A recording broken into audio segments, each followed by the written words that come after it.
Hello. Good morning, ladies and gentlemen, and welcome to the first We Use Lab. Thank you for being with us here in Paris. We are on a nice boat with a magnificent view on the most beautiful bridge in Paris, Le Pont Neuf, and thank you for being online, wherever you are from. I hope you are fine. My name is Clémence Benesby. I'm a French journalist based in France, and I'm so delighted to host this brand new forum to discuss about the issues and also the latest trends in reuse. And we will meet great experts, believe me, to discuss about these issues. I guess that if you are here today in Paris or online, it's probably because you are a change maker and you want to contribute to a sustainable world, a better world that unfortunately has never felt more uncertain today. But let's see everything today in positive way. And we're going to share practices, we're going to share experiences, views, visions about reuse with great speakers who will be joining me in a few moments. So it will be open, lively discussions to talk about how to contribute to scale up reuse. And we'll see if it works, what it doesn't. We'll see actually all the opportunities that reuse can be for a lot of people like you, I guess. Maybe you are retailers, producers, glass manufacturers, you're from NGOs, institutions. So we'll see all these opportunities. So you will see, we will get some great and smart ideas. So thank you again for being with us. We have 2 roundtables this morning with fascinating speakers, as I said. And we'll start now with our first speaker, our first guest, the man who made this event happen, the CEO of Verallia, Michel Giannuzzi.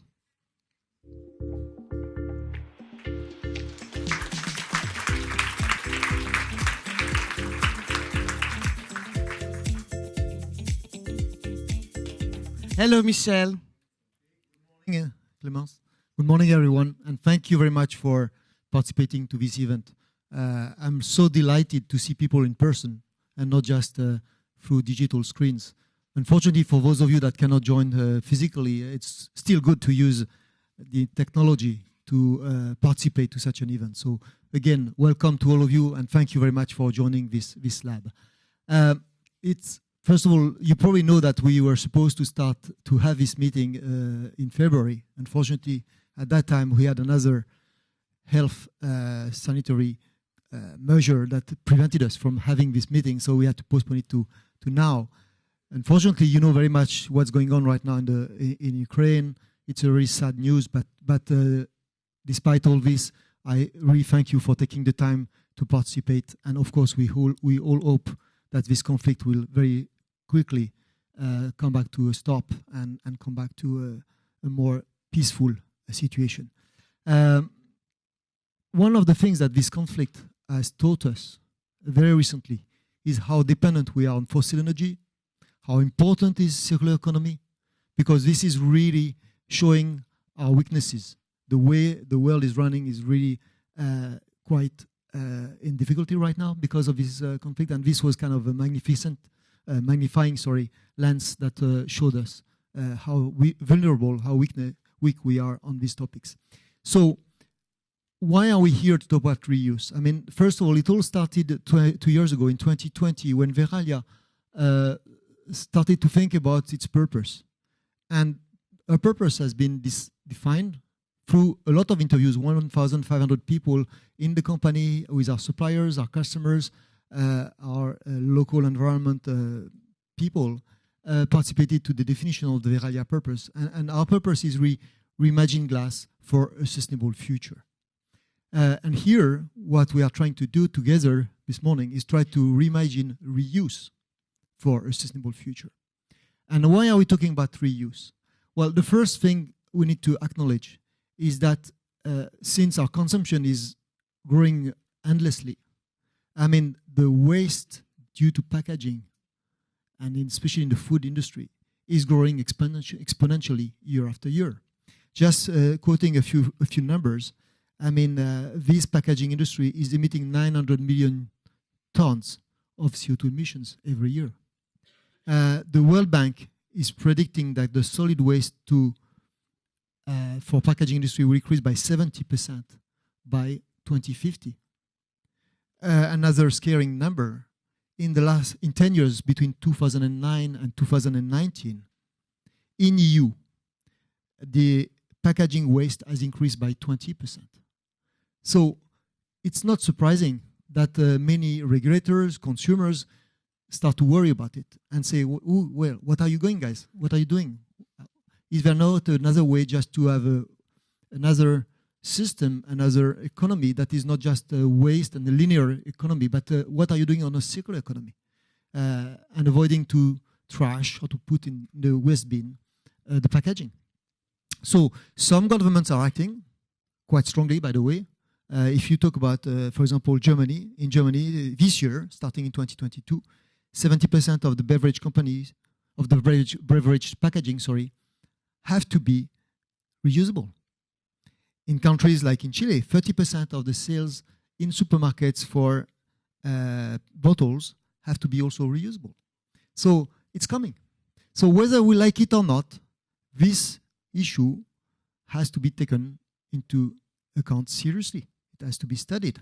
And it's better to try to preempt the discussion by proposing solutions that can work rather than letting people that might not be expert in the topics decide on our behalf. That's the whole purpose of this reuse lab we have today.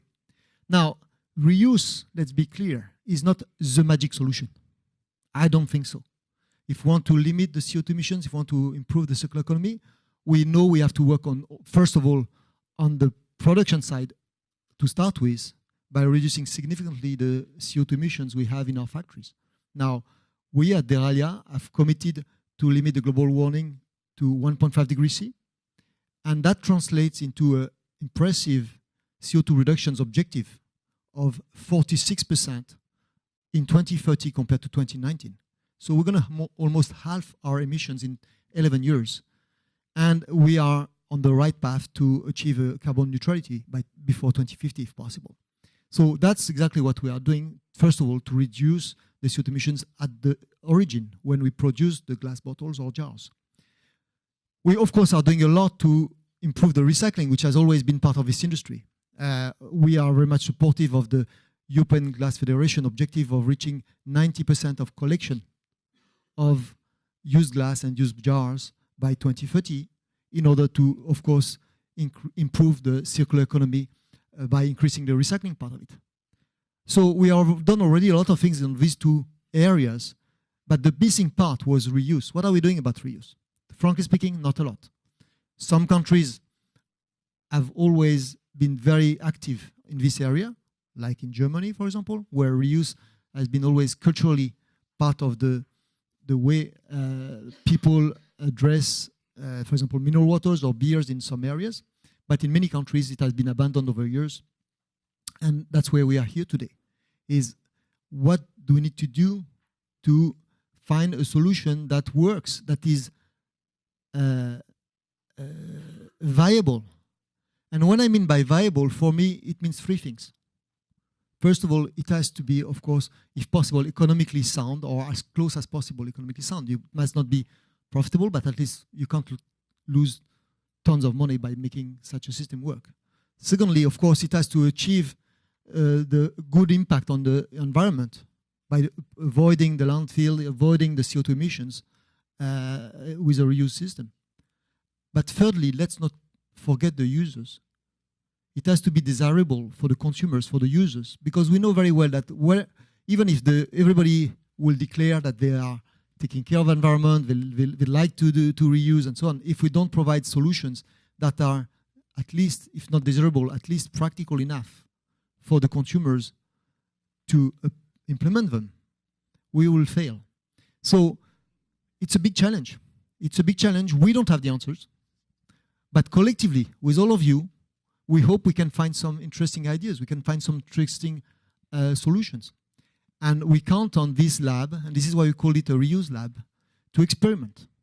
To experiment, to try to find ways to implement something which is better at the end of the day for the planet. Now, we know all that some examples already exist, and we have to study them, we have to leverage them. You think about the very local loop that exists in some countries.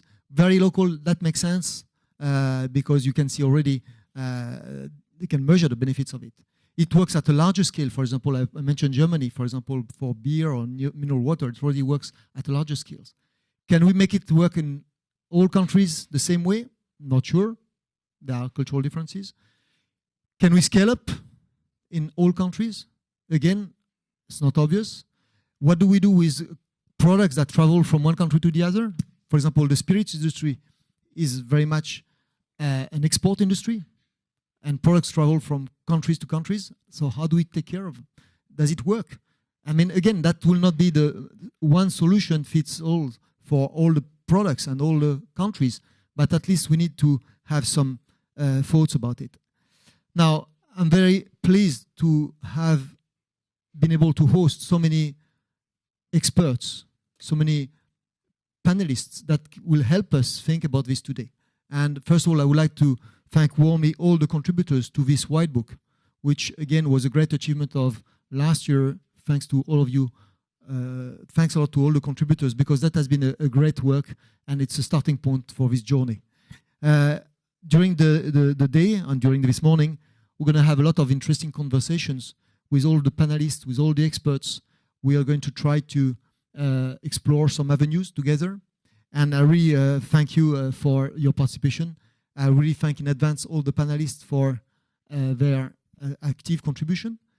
And I hope you will enjoy the session this morning. So thank you very much, everyone. Thank you so much, Michel, for this impactful introduction. Thank you again, and we'll meet maybe later for the conclusion of this morning. And now, ladies and gentlemen, I'm very pleased to welcome here the CEO of Hélène MacArthur Foundation, Andrew Morley.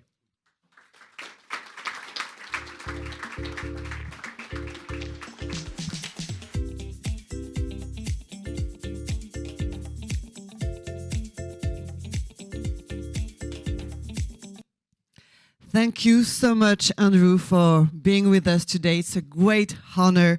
I have a few questions, of course, for you. Just a few words about the foundation. The foundation develops and promotes the idea of a circular economy. You work with business, academia, institutions, policymakers to mobilize systems and system solution at scale globally.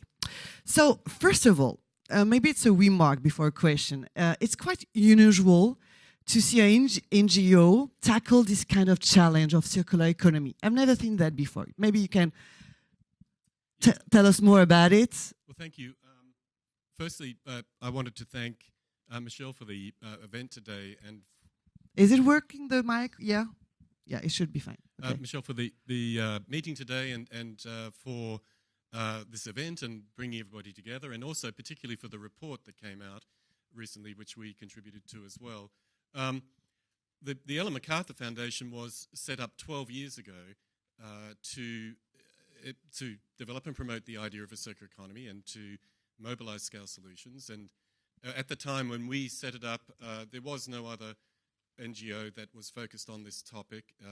It's the only thing we do. Mm-hmm. And the other thing that we do uniquely, other things we do uniquely, is we do work with industry, and we set up deliberately to do that. We believe that these are systems challenges, and we need to engage with the system in order to innovate and change it.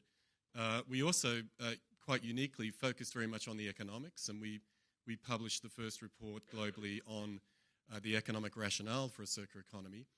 We took it to the World Economic Forum, and there was a huge takeoff of this idea. Mm-hmm. And to where we are today, where when I joined the foundation 2 years after it was set up, I did a Google search, and there were a few hundred references of the circular economy. Now there are many, many millions, and there are many, many organizations all around the world looking at this issue. So it's quite good news for you when you're not alone to tackle these challenges. No, well, not now. Not now anymore. I think what happened, it took sort of 5 years or so to actually get to promote the idea and get people to understand that this is not only a compelling idea, but as Michelle said, its timing is essential because we are seeing an extraordinary impact of the linear economy.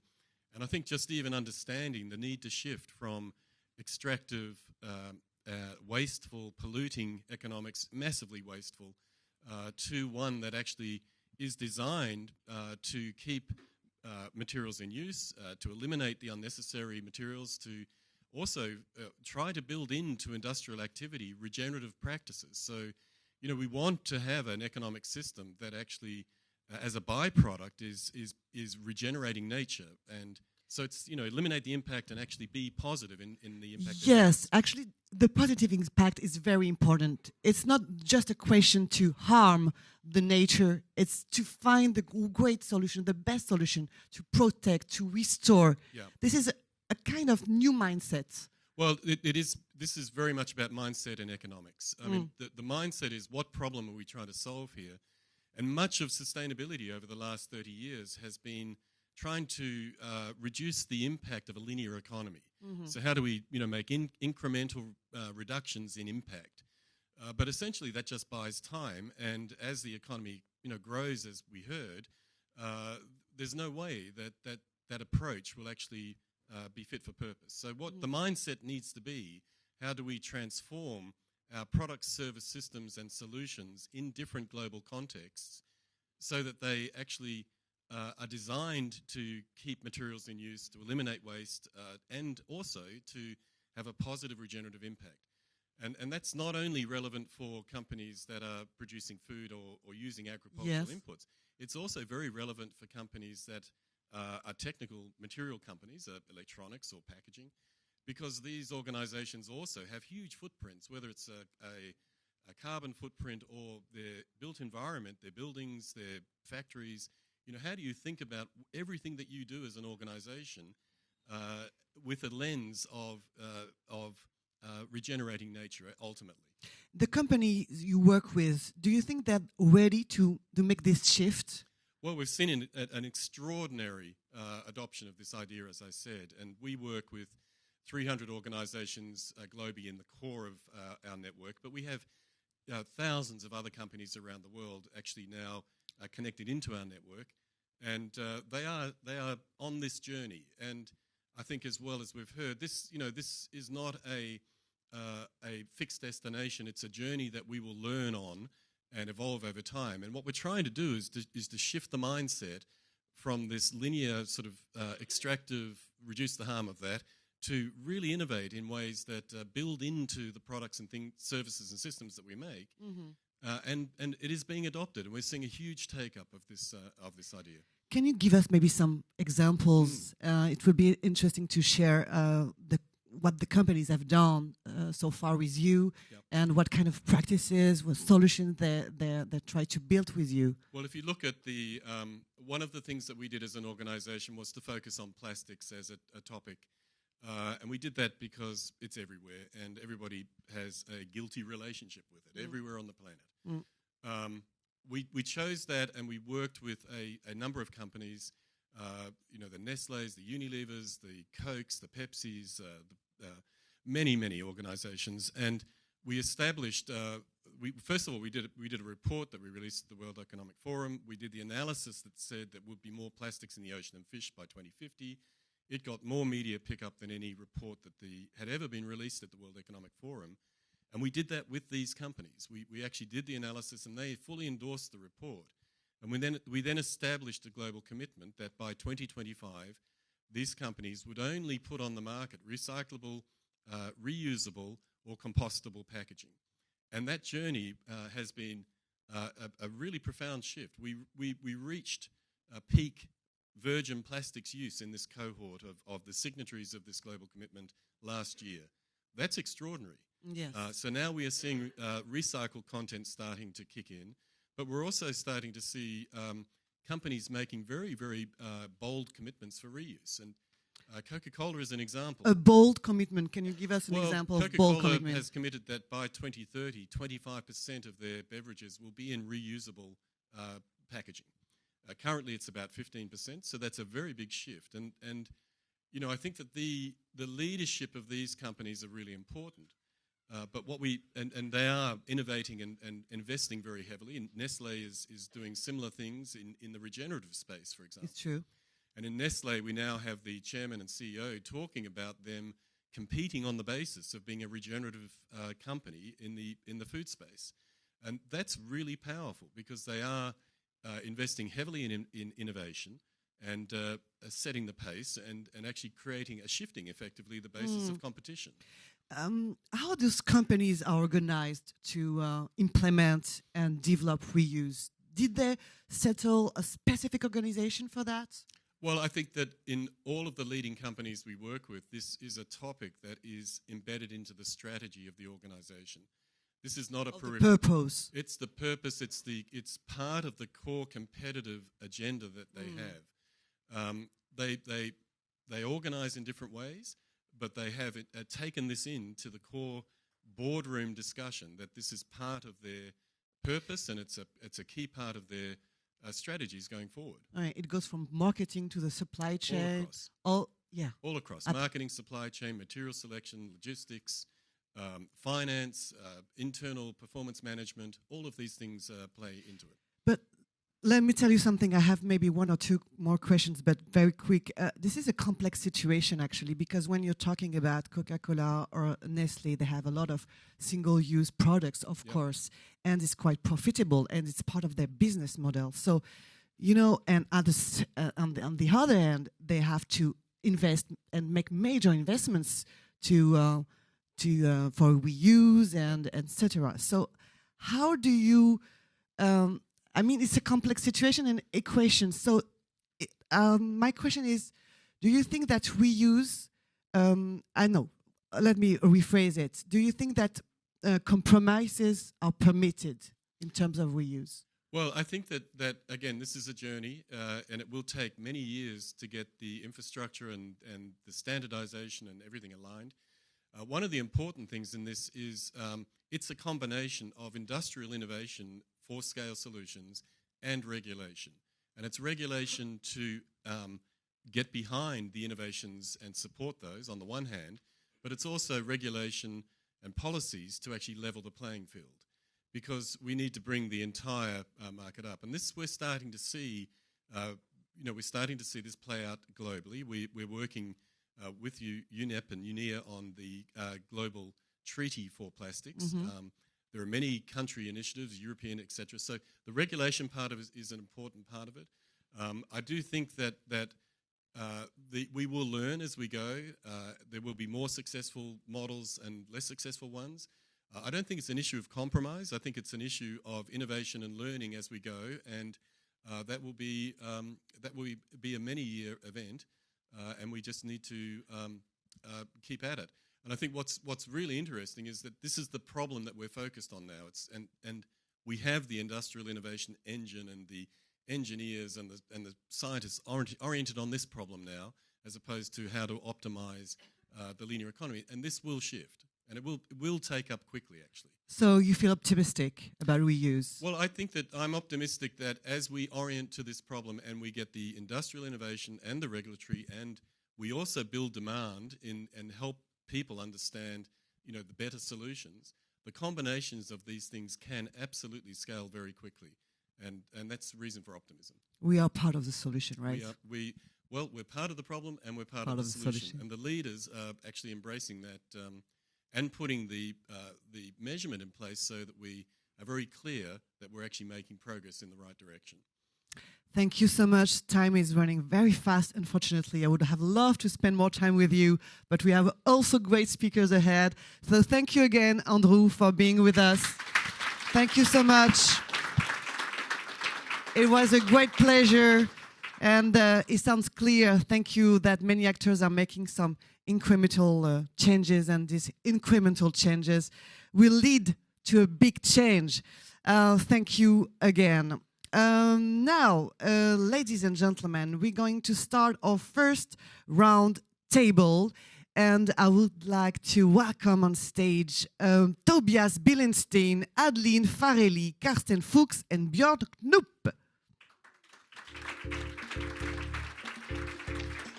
wherever you want. Feel free. Adeline, you have a wonderful green shirt. Is there a reason behind that? I don't know. We're on the 17th of March, maybe. Yeah, I think there is something happening on the 17th of March. Yeah, Let me let's see. think about it. St. Patrick's Day. Yeah, happy St. Patrick's Okay. Day to Thank you very everyone. much, and happy St. Patrick's Day, everyone. Let me introduce each of you. Tobias Billenstein, you are Head of Public Affairs, Sustainability and Communication of GDB, and GDB means, can you tell us? I won't pronounce it, sorry. That's the German abbreviation of Genossenschaft Deutscher Brunnen, which basically means it's the cooperative of the German mineral water companies. Yes. You're the largest, actually, managed refillable beverage system in Europe with 180 members across Germany and consisting of well-known mineral water brands to regional springs. Adeline Farelli, thank you for being with us. You are Secretary General of FEV, the European Container Glass Federation. Karsten Fuchs, hi, you are Chief Sales Officer of Verallia Deutschland, welcome. And Björn Knoop, you are, the right pronunciation? Yeah. Yeah, in Almost. German you would say Knoop. No, But that's no, not very German sorry, I as well. don't speak German. Well, I will call you Björn. You are Head of Corporate Communication and Sustainability of Fritz Cola, second most sold soft drink in Germany. Is this company founded in 2003 in Hamburg, and your challenger, let's say it this way, soft drink brand selling a variety of cola and lemonade products. I don't see any lemonades on stage. I'm a little bit disappointed. Maybe we could get some. It's down there. Yeah, well, I wanted to taste with a strong focus on sustainability, of course. So let's start this roundtable. I have a lot of questions, of course, to address, but feel free to intervene whenever you want, and I hope we'll cover all the topics. My first question is for you, Adeline, and this is actually the topic, the major topic of this roundtable is why bother and why now? This is a question. Thank you, Clemence. So why bother? Why not bother? I think what we are facing today, apart from the huge problems in the Ukraine today, which obviously has an existential challenge and problem for Europe, but if we look beyond that, two of the things that have major existential threats for Europe are climate change and the degradation of the environment. And that is why there is a European Green Deal that's aiming to have Europe become the first climate neutral continent. And also to try to get us to use our resources much more wisely. And for packaging, that means that we obviously have to use different types of energy sources. I think Michelle explained that very well. So we need to have green energy, but we also, as a packaging industry, we need to be able to move away from the take, make, dispose model to the take, make, recycle or reuse model, which the Ellen MacArthur Foundation is focusing on. So this is really something that we need to do, and for just in the next few months, there will be a European packaging waste directive that's being reviewed, and that will put a big focus on circularity, where all packaging needs to be reusable and recyclable by 2030. So for our industry, the European container glass industry, we aim to be climate neutral by 2050. We aim to work on decarbonisation, and that passes from switching to green energy, but also recycling. And we have a very good initiative called Close the Glass Loop, which is aiming to collect 90% of all our products put on the market by 2030. But reuse is also part of that decarbonisation journey. Mm-hmm. And reuse packaging is the future, Tobias, right? There's no doubt about it. What would you say? Sorry, I don't know why. Sorry. Okay. Tobias, you're here. Yeah. And this is a question for you, Tobias. Well, of course, there's a regulatory environment that's changing. But I think what's most interesting is that we see demand from consumers. And we see it in Germany, but we see it also in other European countries. So that's number one. Number two is we also see companies embracing reuse now. To give you one example that's beyond beverages, in Germany we have a lot of companies in the food sector. They are using something that's on the market since decades, which is a yogurt jar. But now you will find rice, nuts, tea, and so on, so on. And the number here is companies doing this in 2019 was 0. We counted end of last year, it was 120. 120 companies. So there is a shift. And if you ask me now, where is this happening? This is happening with glass reuse. So the yogurt jar, it's there, it's expanding. In our sector, in the beverage sector, we're seeing this. So it's a mix. Environmental regulation, demand from consumers and companies embracing this. And so that's what's happening right now in Germany, but in other countries I see it too. in other countries too. Yeah. Yep. Thank you, Tobias. Do you see the glass industry's attitude to reuse changing, Adeline? Yes. I mean, first of all, the consumers are very much in favor of glass, and so we see that trend, and we see our customers also being interested in that trend. So, but I would kind of challenge you to say, has our attitude changed? Glass is the market leader in reuse, and we've always been very focused on reuse as well as single use. So we, I mean, 22% of the market in Europe for beer, soft drinks and mineral water is today in reusable glass. I mean, to put that in perspective, PET is 3%. This is according to global data. So I think that our attitude is that we want to continue to be market leaders. We want to, it's all about sustainable packaging. So we want to be able to offer our customers both one-way and reusable packaging, because it's up to the customers also to decide what kind of systems they need to put in place, because it's a business model change. It's very complex. So it's not just, reuse is not just, here's a product. No, it's a system. And that's what makes it very, very complex. That's a good point. Reuse is a system, yes, of course. And actually, in Germany and at Verallia, you are already involved in reuse. Can you share with us maybe your practices in Germany, please? Yeah, first of all, maybe to say in Germany, reuse is something which is very normal. So when I grew up, there was nothing else than a glass bottle for mineral water. Nobody would drink beer from anything else than a reused glass bottle in Germany. So for us, that is something quite existing since long time. So my prediction is that in the future, maybe also in other countries, reuse and especially glass reuse will just be the new normal.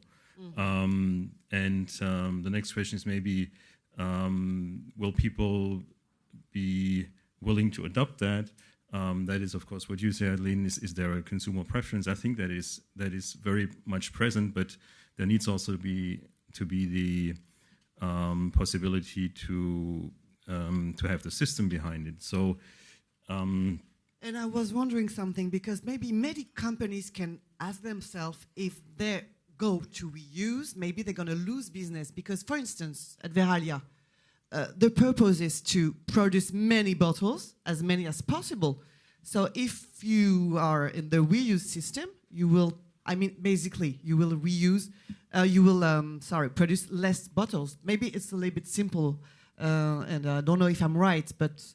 No, of course, Clémence, you're right. In the first place, we may lose in one way, but if you look at the potential which is there, and even still in Germany, where we're saying we have that 70% law that Michel mentioned, we're still far away from reaching it. So that means if I only look at mineral water, that the potential is so huge for the glass industry that it largely may compensate what we eventually may lose when we're walking away from one way. So, okay, the potential is bigger than the last. Okay, that's a good point.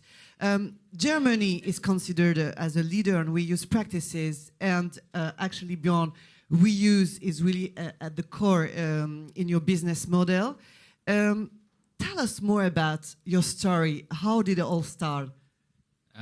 So we And you have bottles on Yes. stage, and I'm so happy Right for on that time, because I they're guess. very nice. Right on time, yes. which is good because the bottle tells most of our story actually. Because these two guys here on the front, they started Fritz Cola back in 2003 with a starting capital of 7,000 euros and an old van. That's all they had. And for the 7,000 euros, they bought cola bottles and then sold them. And for the money they got back, they bought new cola bottles and so on.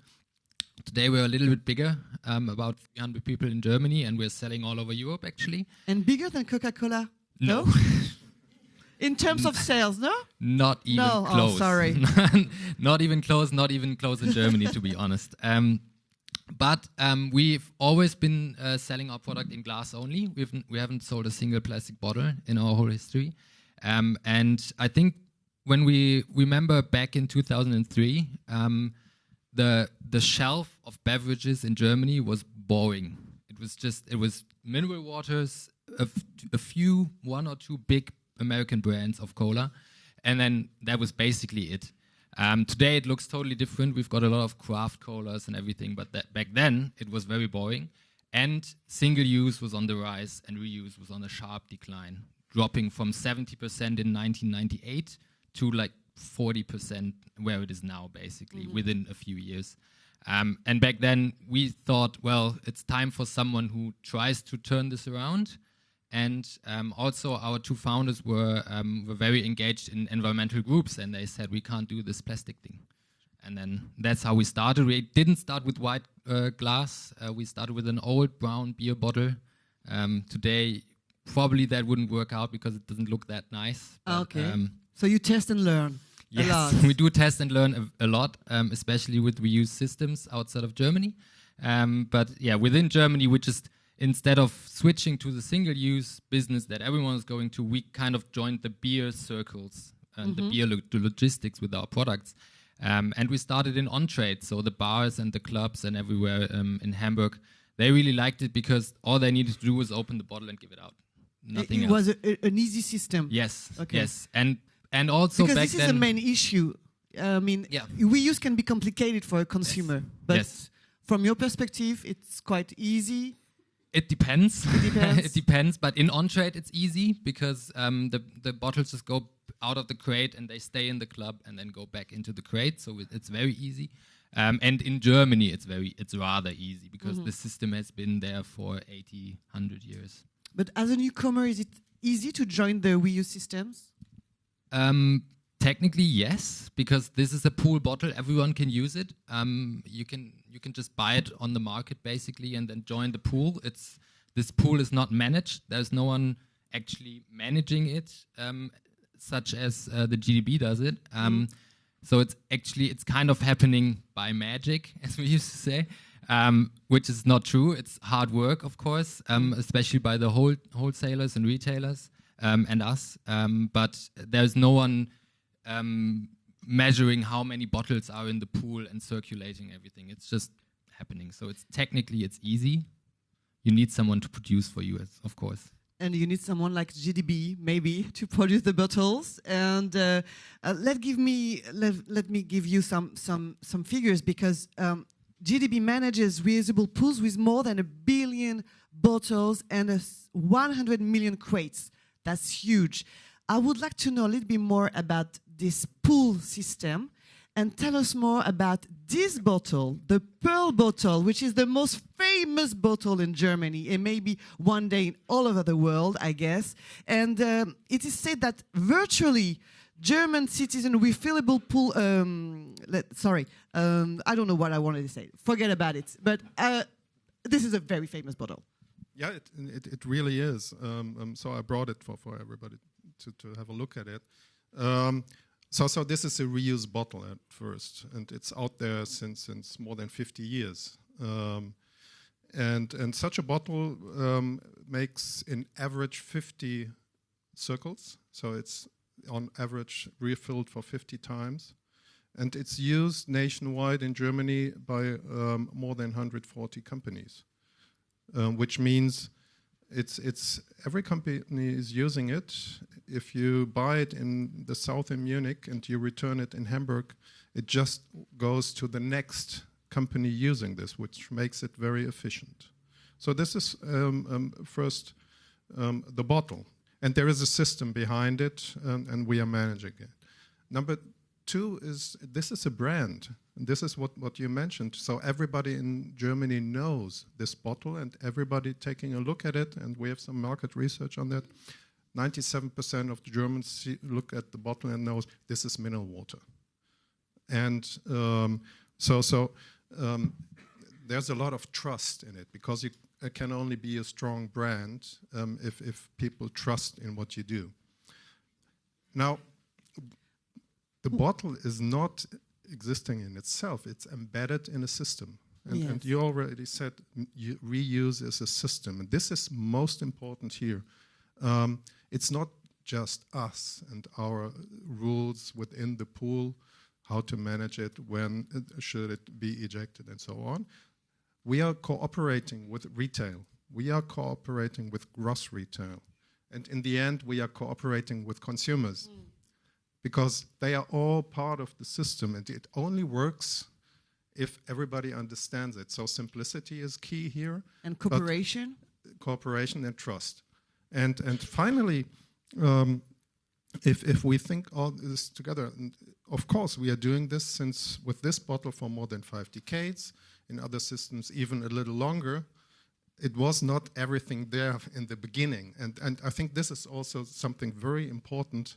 We have to learn, and we have to learn how to do it, and we did learn over decades to become better and better and to optimize our system. Do you still learn to optimize the Absolutely, system? Yes? yeah. Because logistics change. Yes. So the question is always there, how can we do it even better? How can we optimize transport distances? How can we work on of course, also the way we fill the bottles, we clean it, and so on. It's a constant work. And this is also very important because it's not just reuse. We want to be the most sustainable reuse system we can do. Simplicity, cooperation, and trust are keys to succeed in reuse, but there's also one key, a crucial key, it's standardization. And it's really part of your model.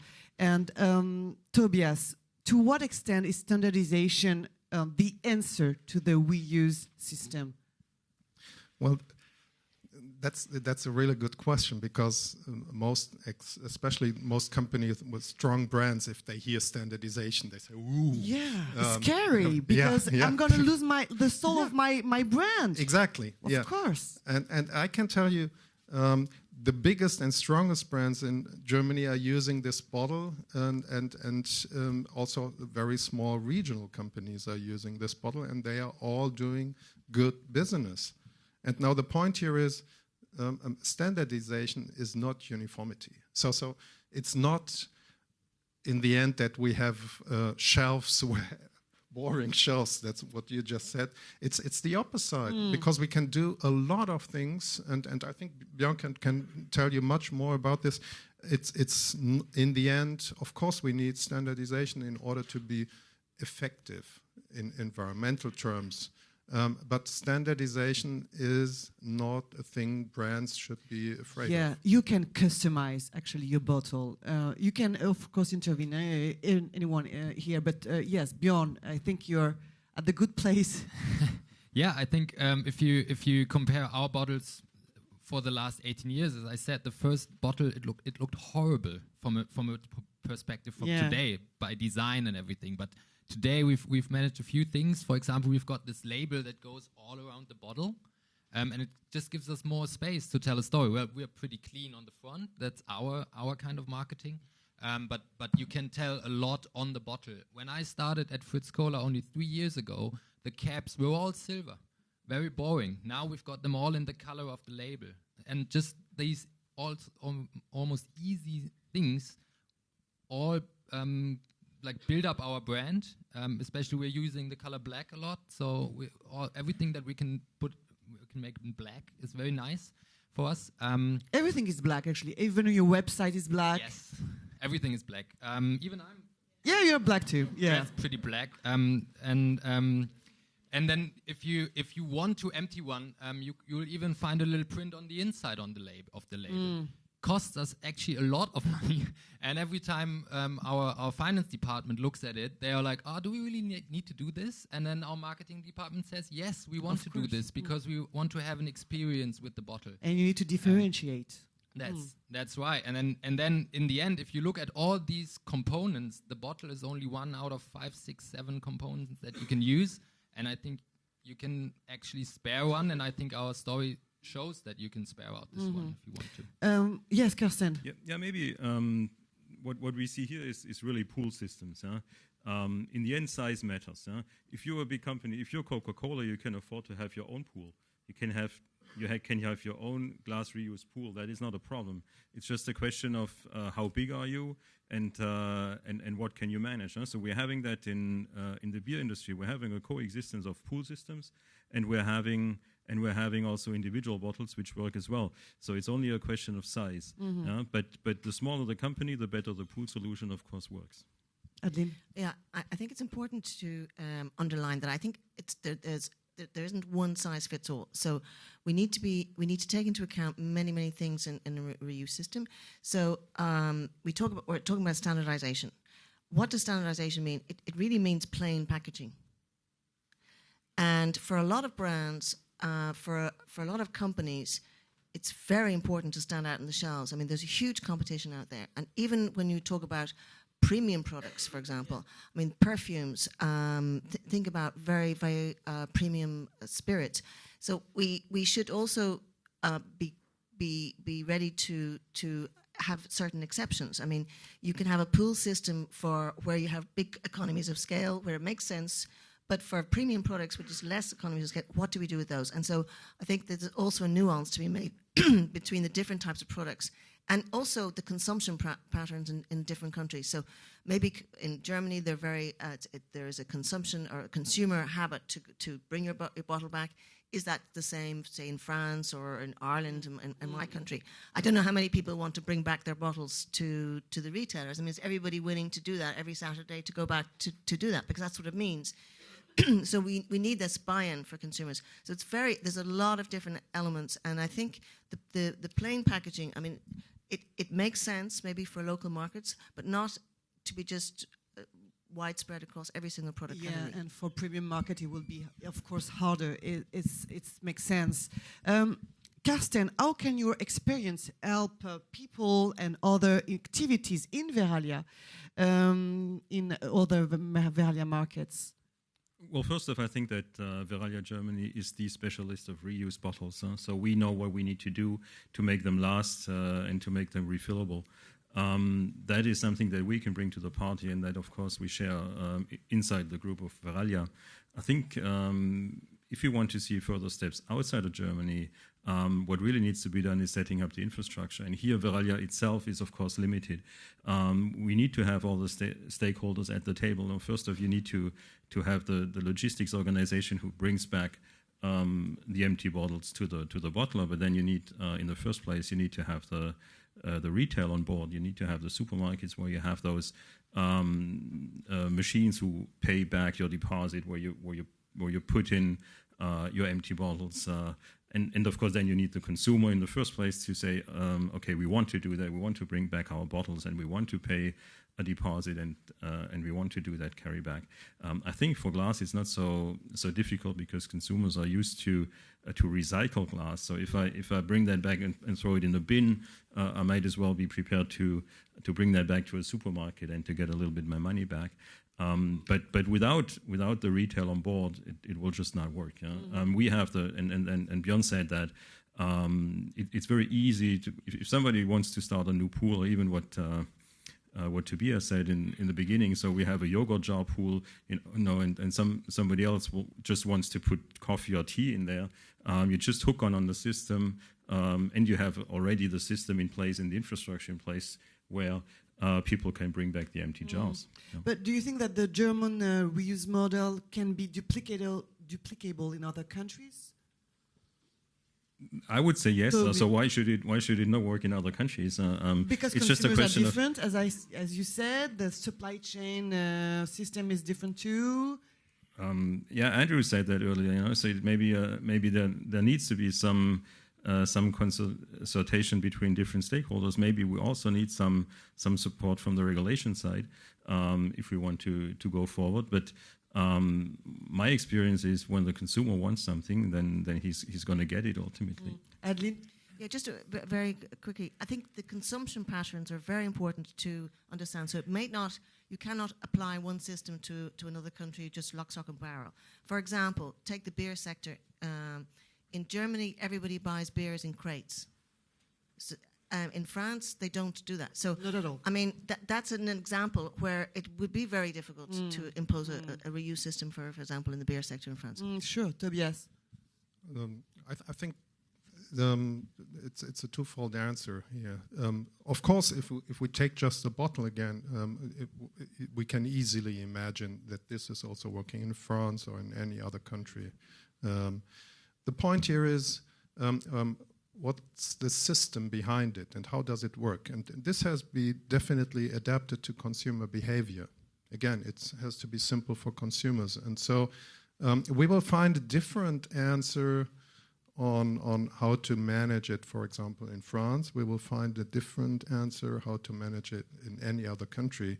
But so the packaging could be reused. And one more thing, we're going to see in the next years, I would say in all European countries, what we call deposit return systems, DRS.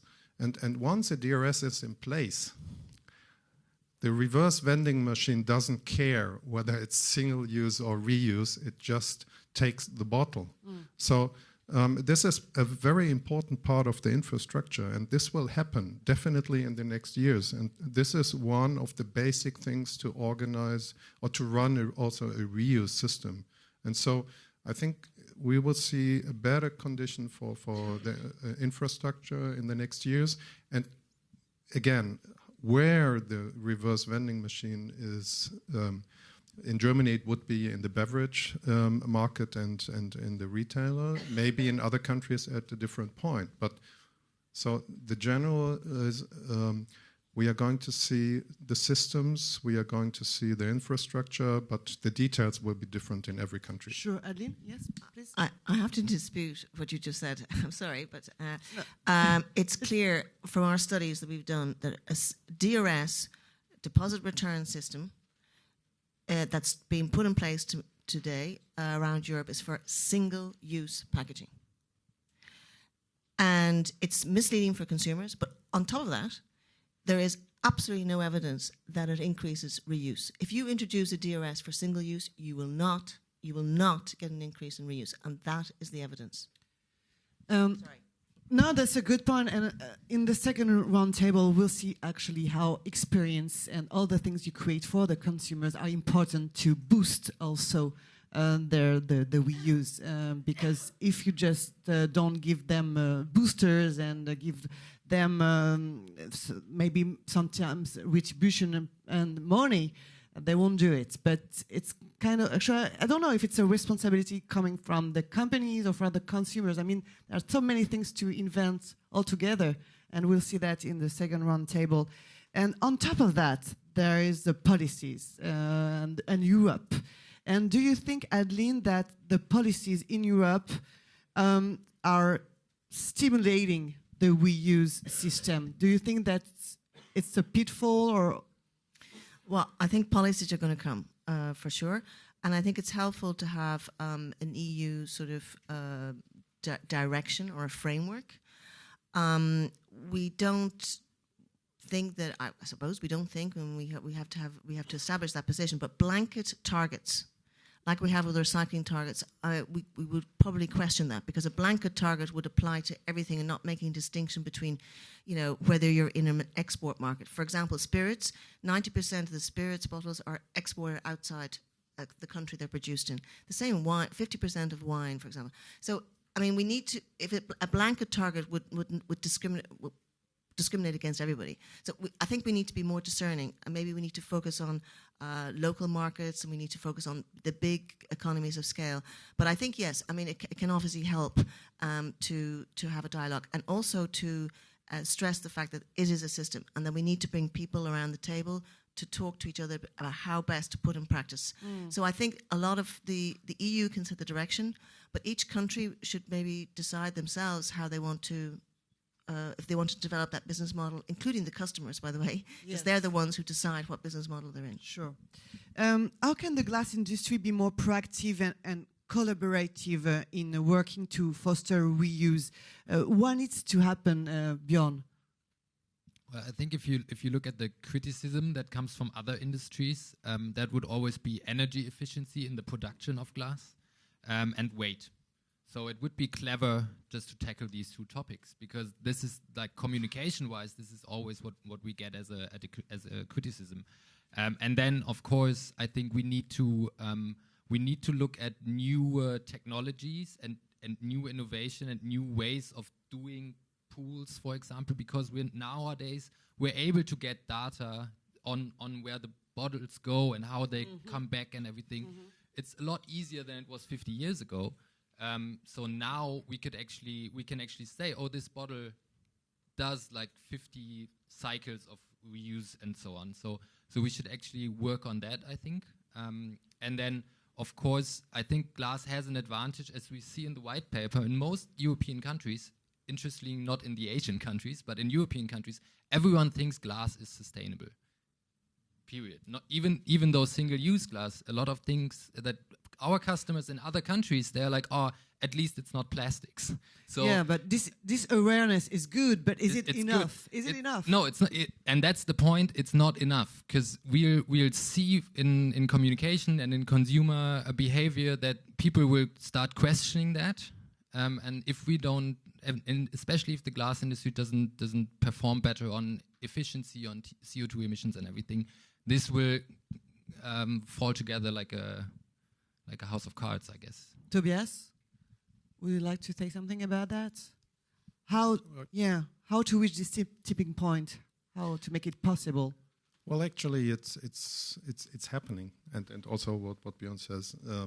I mean, we are closely working together, and that's what I meant when I said we have to constantly move forward by optimizing our packaging, and there's still a lot to do. And I think we are on a good path. I'm sure we have to speed up, and because if we talk about climate change, all is about speed, and it's not something we can wait for. Of course, even if we start today, for example, we are trying to get our pool climate neutral by 2030. So even if we start today, it's already a long way to go, and so the glass industry is our partner here, and we are cooperating here, and I think this works well, and we do this in the years to come. Yep.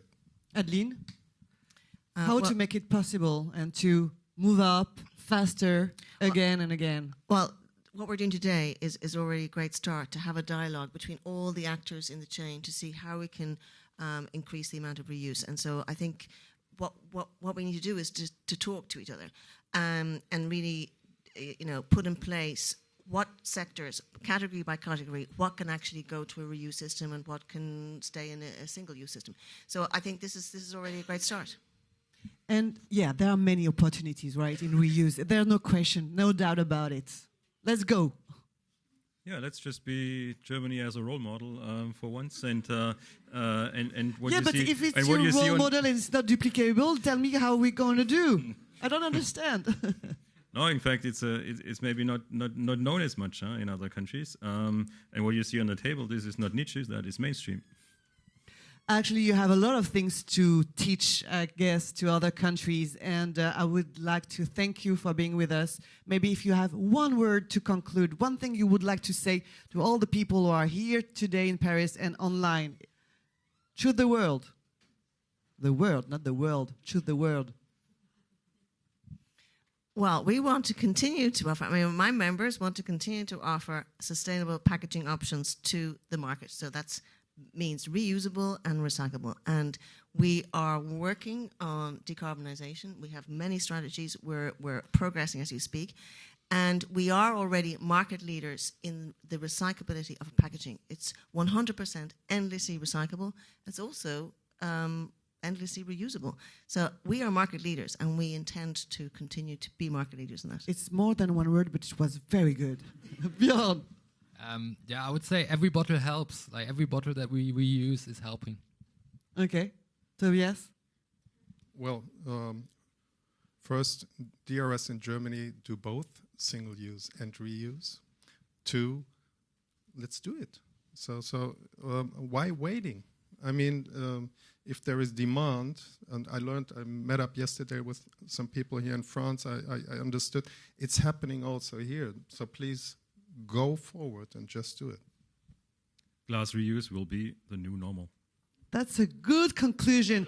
Thank you so much for being with us. Thank you for coming to France. It's time for a break. We meet again at 11:20 to listen to a new speaker who is just as committed and engaged. It's Emily Lin, Global Packaging Sustainability Program Manager from Diageo, and I will tell you more about it. And after we have a second round table to discuss about how scale up reuse. Thank you for being with us. See you there and stay tuned. Thank you. Thank you for being with us and thank you for being connected to the first Reuse Lab, a special event dedicated to reuse created by Verallia. In a few minutes, we will have a second roundtable and we will explore deeper the ins and outs of reuse and what needs to be done to expand reuse solutions and practices. Just before that, let's hear Emily Lin, Global Packaging Sustainability Program Manager at Diageo. Diageo is a huge British alcoholic beverage group that owns more than 200 brands such as Gordon Gin, Guinness, GNB, Johnny Walker. So let's hear Emily Lin, who will explain how the group is getting involved in reuse.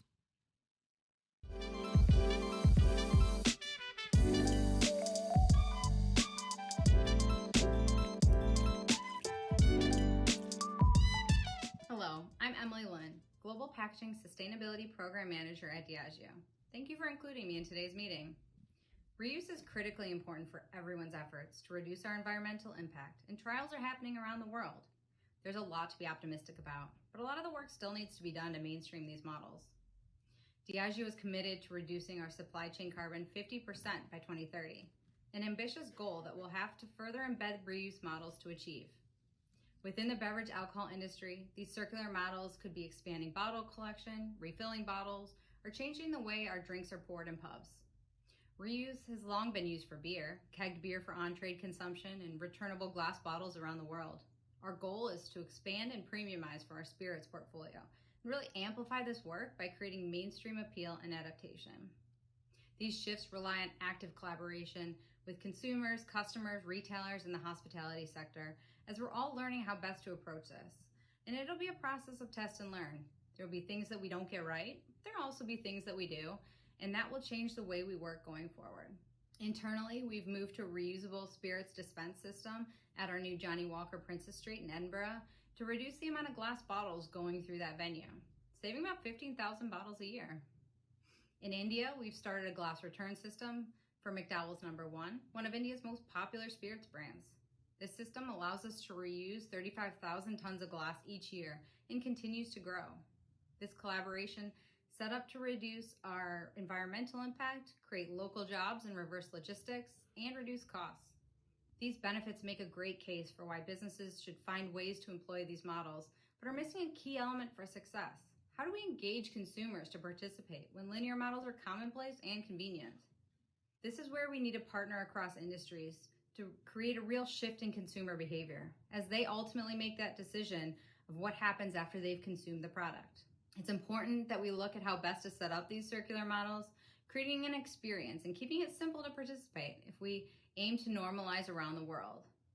Consumers are trying to make the right choices, and with over 200 recognizable brands, we're in a unique position to help simplify sustainability and make it clear that a circular economy needs to be the future. In the alcohol industry, we plan a long way into the future. We're starting to distill Scotch whiskey that you likely won't taste for another 15 years. We don't know what format it will be served in and likely won't look like how it does today. And to us, that's a really exciting thought to have. Thank you.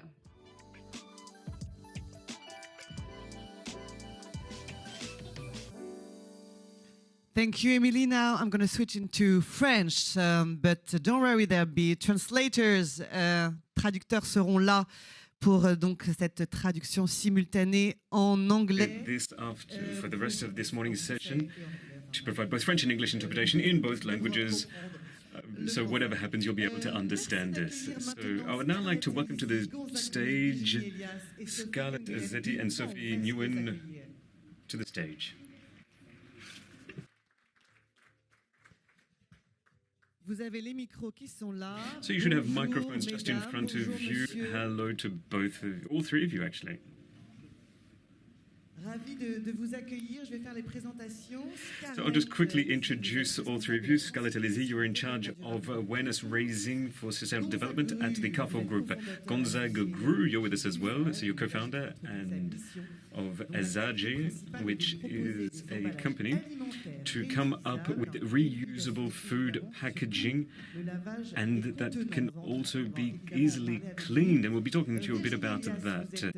Virginie Elias, you are in charge of sustainable development for Procter & Gamble. Procter & Gamble, for those who don't know Procter & Gamble, it's Ariel, Pampers, Gillette, Head & Shoulders. I'm sure we all have a Procter & Gamble product at home in our bathroom somewhere.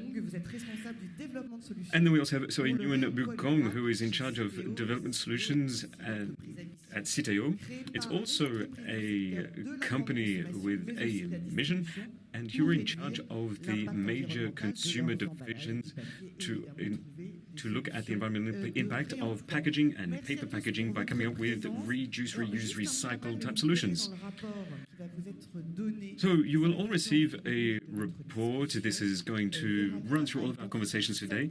Verallia has seen 7 main levers that we can use to develop the reuse of glass. So it's a business model, the ecosystem approach. We spoke a lot about that earlier. We spoke also about consumer behavior practices, changing products. We also spoke about infrastructure technology, finance and governance, politics or policy and regulations. So we're going to talk about all of these 7 main areas because this is all part of the white paper and it's all about how we can scale up. How can we find solutions that will really take on more clout within the industry? So first question, and probably turn to you, Virginie. So we spoke a little earlier about consumers. And we really feel like that's the starting point. That if the consumers aren't there, then what's the whole point of it all? What's the point of going towards reuse? So Procter & Gamble, are you the consumer, or are you pushing consumer habits, or consumer habits pushing you? Well, I think if we were going to try and push consumers, then we'll just be faced with a brick wall. So we don't push, we just nudge. So we try and encourage people to venture down a path that they've already chosen.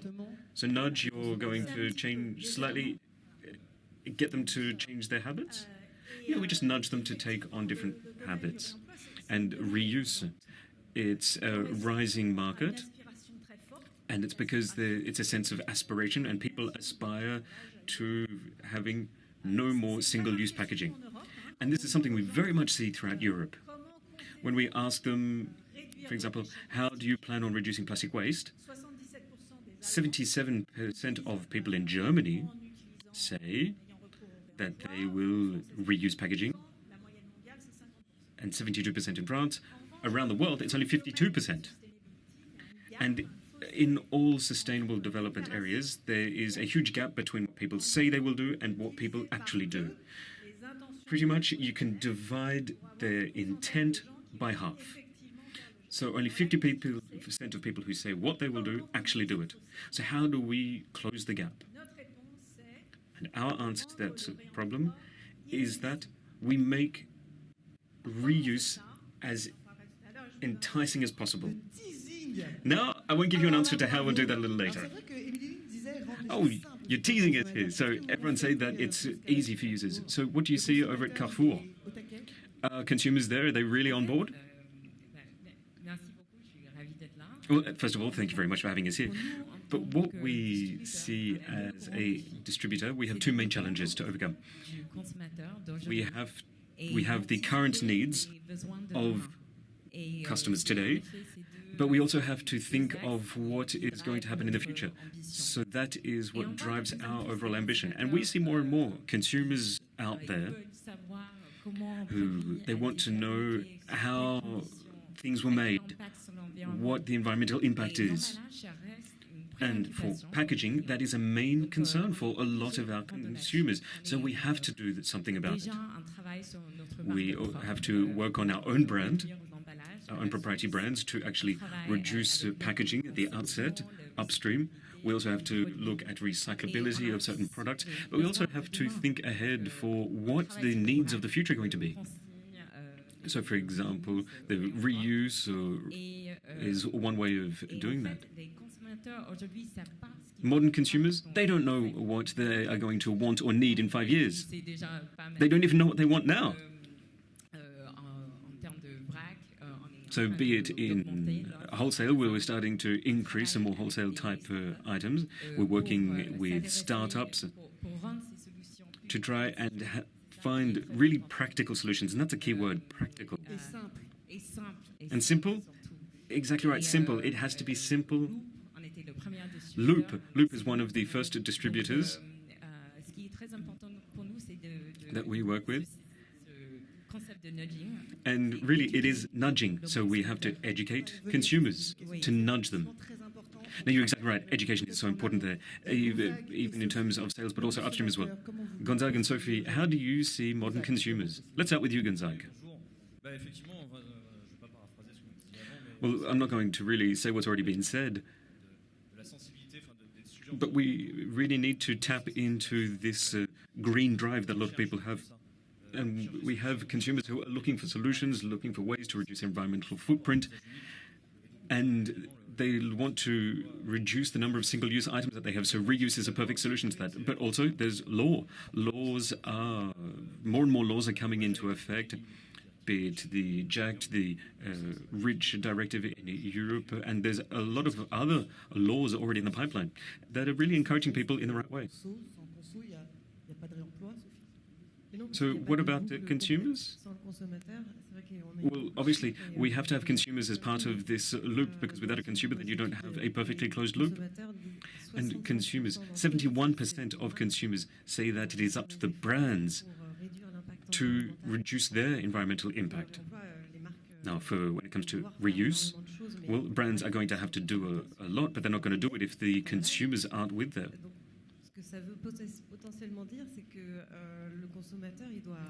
So therefore, consumers almost will have to get them to be part of the loop without actually having them fully aware that they're part of the loop. And that's why it's part of this nudging. We have to make it so that it is painless as possible for consumers. So painless, that's an interesting term. So we spoke a little about Germany earlier on in our first round table. It is, reuse is already part and parcel of German practices. But here I'm a consumer, and sometimes I just couldn't be bothered. It's a bit of a constraint, it's a burden. I don't have the time to really think about reuse. So a consumer like me, a lazy, I'm a bit of a lazy consumer, but I have great ideals. What can you do with someone like me? Well, it's not really that different. Whenever we try to change habits, it's always the same. You have the effort-benefit ratio. It has to be positive. Either the benefits could be in terms of money, logistics, or it could be a cost as well. You have to think about the fact that you have to take your container back into the shop every time you need to refill it. That can be a bit of a burden. But and when you have to refill a container, if it takes more than 30 seconds, then people aren't going to do it. And we've seen that in our studies. So therefore, if it requires extra effort, then you have to find another benefit, economic benefit. So the cost of reuse should not be the same as single use. You can't just say, look, it's all going to be the same, just think about the planet. Because if you do that, then you're going to lose about 70% of your customer base. So it has to be a net positive ratio for the consumer. Additional benefits, well, it can be financial, as I've just mentioned. But other benefits could be, for example, in terms of use. So, for example, the sustainable package will provide different uses and functions that a single-use package won't provide. It could also be design. Design is essential. So people want things to be sustainable but beautiful. It's counter-worthy. It's so beautiful that you want to leave it on your countertop in your kitchen. To give you a perfect example, I have one right here. You know, it's not perfect, but obviously we didn't wait to be perfect to put things into action. So this is just an example. This is our product line for sustainable shampoo. That's Herbal Essence. We sell it in UK. And you can see what's new here is the pump pack. Really nice design. And actually, once we launched the shampoo, they said, well, what about conditioner? And what's it made of? Well, it's made of aluminium. Now, obviously, here, I wouldn't want to show all of us glass lovers plastic here, but here you go. So this is a refill package, which actually has about 60% less plastic than a plastic shampoo bottle. Now, obviously, it's not pretty. So in terms of design, it's a bit of a failure. So it's not nice, it's not pretty, and because it's not the same design, people don't realize that it's something that is used to be refilled. So we're going to have to look at that again. Now, unfortunately, this in UK is not recyclable in the UK, but there is a company that is starting to set up for it. Now, if you'll just bear with me, I have another product I want to show you. These are skin creams. It's a test that we're running in UK with Amazon. So again, this is quite fun. You place an order online and then you receive this. So you get this and you have your cream, and then you also have a capsule. Now there's only one here because what we want to learn here is, are women, when it comes to beauty products, are they going to reuse the containers? And then once we've realized that, so this is just a test where we provide both the container and the refill case. But again, the benefit in terms of effort is positive here. So here you're talking about a refill. Well, it's a refill, sure, but we're changing habits. This is the first stage. So we go through refill and then on to reuse a little later. So do you have at EMDD, Scarlett, do you have other products that you could tell us about? Ways that you are educating and changing consumer habits? Because you're asking an extra effort from them. Yes, well, we need to make things simple and user-friendly. And when it comes to reuse systems for buying in bulk, it's often quite a constraint. It's never really easy. You know, when you think about buying food in bulk, the customer turns up at the shop, they don't know exactly how much they are buying in terms of weight, so that leads to additional waste. For the employees in the shops, it's not easy to manage either. Well, because obviously if people come in with specific containers, glass, it's quite heavy and it's a bit more challenging to manage. You're exactly right. But also there's a problem when it comes to variety. When you're buying in bulk, there aren't many different products out there. And also, it's oftentimes more expensive. And we see that for our customers, price is it always comes back to price when they decide what they're going to purchase. So if we want this to be a widespread practice, we need to deal with all of these main issues. For example, at Carrefour, what we've seen is that, we work with a number of startups, and we try to create a whole startup-based ecosystem so that we can tackle all of these issues. there was a startup challenge for bulk to see which companies can come forward with solutions that we can run in shops, and you involve the consumers in that process. Are they your guinea pigs, for want of a better word? Yes, definitely. They are our guinea pigs to see whether things work or not. There are two examples I could give you for education. Again, it's essential. And we have the Loop project. And with that, we now have sales reps in shops and in our supermarkets. So they're there to explain to customers. And customers really, they need to be able to touch and feel the product, to know how they can interact with it as part of their daily lives. And another fundamental part is price. So we have a program in one of our shops where consumers can come in with their own containers. And we're currently testing a model in roughly 10 or so supermarkets. So we can top up their loyalty card every time they bring in their own containers. So you're talking about bonuses, discounts. You're waving a carrot in front of their noses. You're enticing them. Well, yes, exactly right. We are, and you have to have a carrot. You have to have some way of enticing people to use these systems. So we have 29 projects for glass reuse throughout France that we're currently working on. And what we've seen is that if there's no way of getting money back for the container, then you're very unlikely to get above the 40 to 50% return rate on those glass bottles. So having a money that you can get back for returning those glass bottles, I see that as being essential. And hopefully we will see more positive take-up of such systems. And maybe ultimately in France, hopefully we would have a similar turnaround rate as what we see in Germany. Like 90% return rate, that would be fantastic. There are so many things currently being tested throughout France, loyalty points, loyalty programs, or reverse drop-off and pick-up. Well, what's that? So it means that you don't pay for the package when you buy the product, but if you don't bring the package back within a certain amount of time that you're informed of in advance, then you pay after the fact. So it's kind of like a punishment.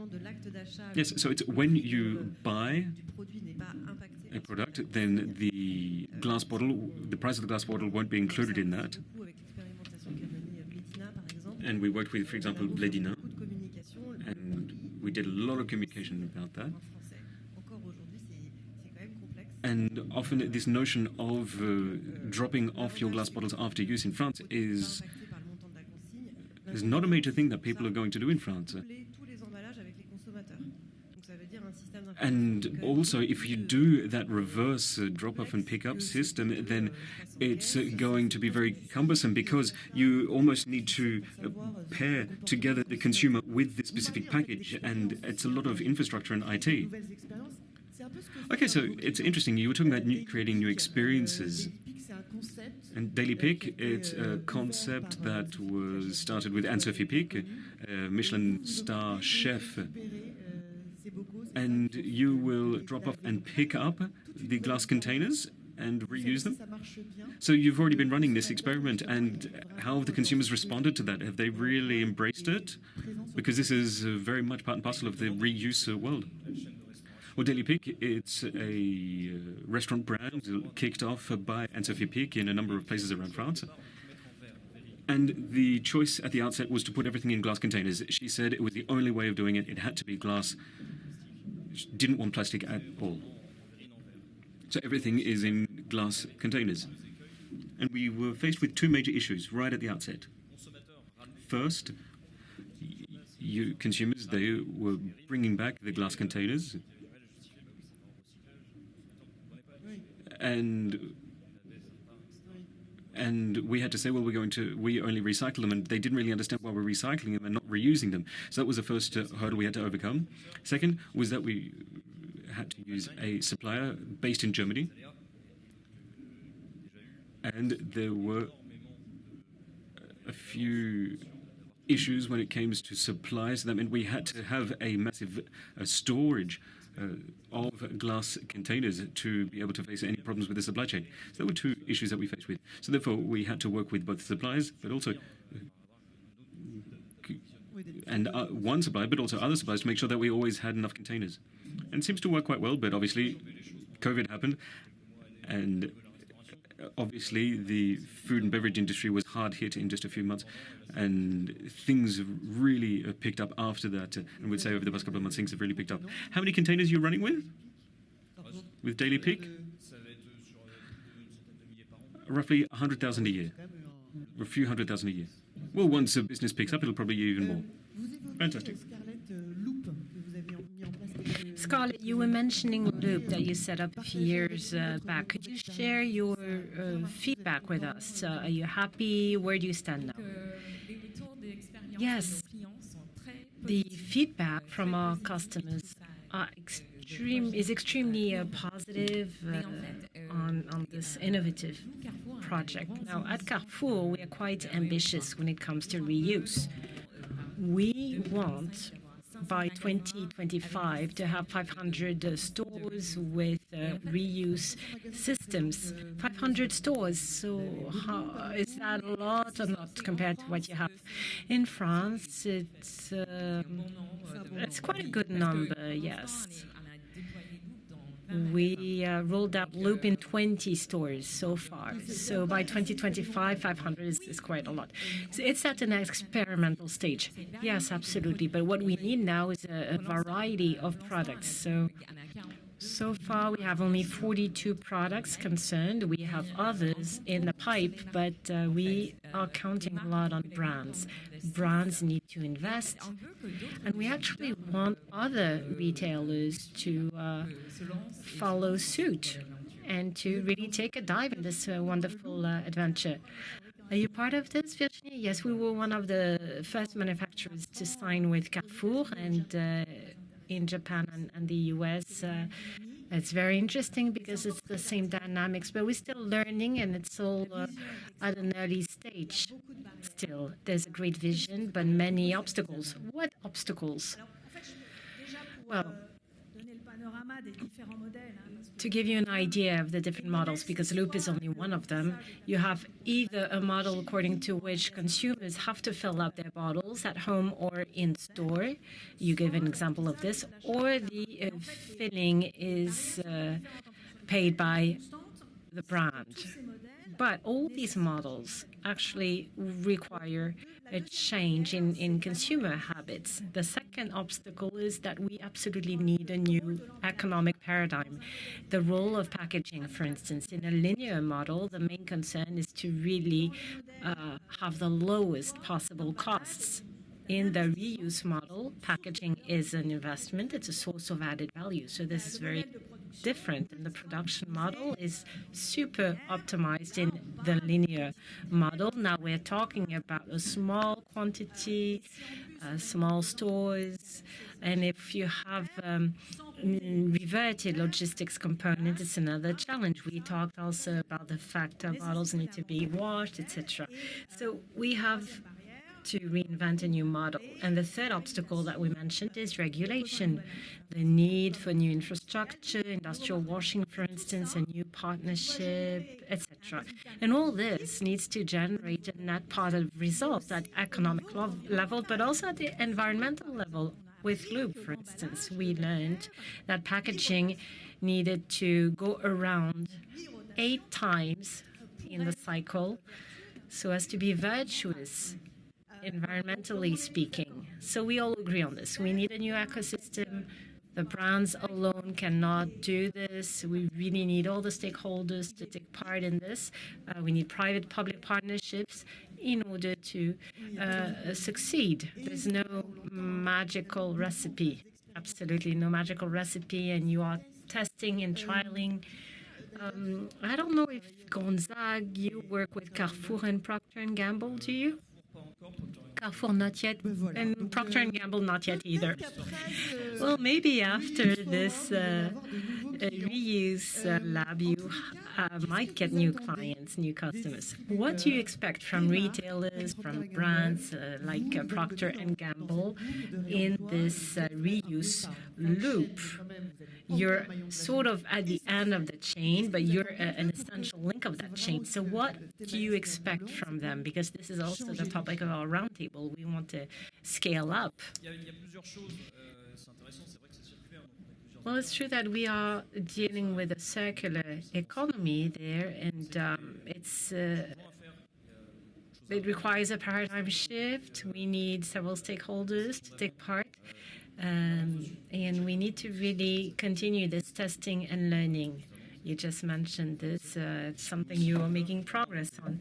Now, we were the first to have a bottle washing system in the north of the Loire in France. We decided to take up this challenge because, it's always the egg and the chicken theory. If no one moves, nothing will happen, and we all need to be responsible. We see CTO or state players who pitch in to help so as to define new models and to make progress and also be able to launch this new dynamic, and then the rest will follow. When we met to prepare this roundtable, you said something that struck me. You said we should not be too perfectionist. Absolutely, we shouldn't be too perfectionist and theoretical. You see, the product you brought is interesting. There's no solution to wash the pump today, so it doesn't matter. It's still interesting if we can reuse the content. I think you'll have a new customer, says the moderator. So let's not be too perfectionist. We talked about standardization in the previous roundtable, the standardization of business models. Do you think that this is the key to success, Sophie? Well, standardization is part of the decision so as to scale up. Now, standardization happens at different levels. It happens at industrial processes level. Washing, for instance, industrials today are not used to buying cleaned packaging. They buy new packaging. Now, in the future, part of the packagings will come from a washing plant. So we need to absolutely standardize quality criteria, everything related to audit systems, and also the different result targets. We're all aligned on this. Another important point, in France, we still need to work on packaging standardization. Culturally, it's part of the daily life of the Germans, but it's not the case in France. CTO was a pilot in this project working on regulations. So we are working on standards for fresh produce, beverages. There's a great part of the food consumption in front. Not cosmetics, asks the moderator. No, this is not part of the targets of this law. So catering, beverages, you have a lot of plastic in those industries. So regulators want to focus on that. Working on standardized packaging is very interesting, as Tobias explained, because it helps go mainstream. You don't need to differentiate between different brands, and it helps also pool a certain number of steps and pool environmental and financial costs. Gonzague is very, very aware of this. If tomorrow he had to look at all the different packagings of the brands, the washing would not be optimized at all. So standardization is one lever to speed up. It's not the only one. Andrew mentioned it earlier. No, I don't think that Coke bottles will be standardized in the future, in the near future at least. We are talking about huge volumes. So standardization would be interesting to work at different stages of the loop. We know that when Coca-Cola enters the discussion, for instance, it helps us solve many problems, and that's very good news for standardization. Can we standardize your packaging at Procter & Gamble? Do you think this can be considered? We have the same container for all brands. Herbal Essence, Head and Shoulders, all the brands have the same container. And then you have different labels. Yes, you were talking about standardization. Of course, marketers don't like this. There are challenges to solve before we reach standardization, but it is possible.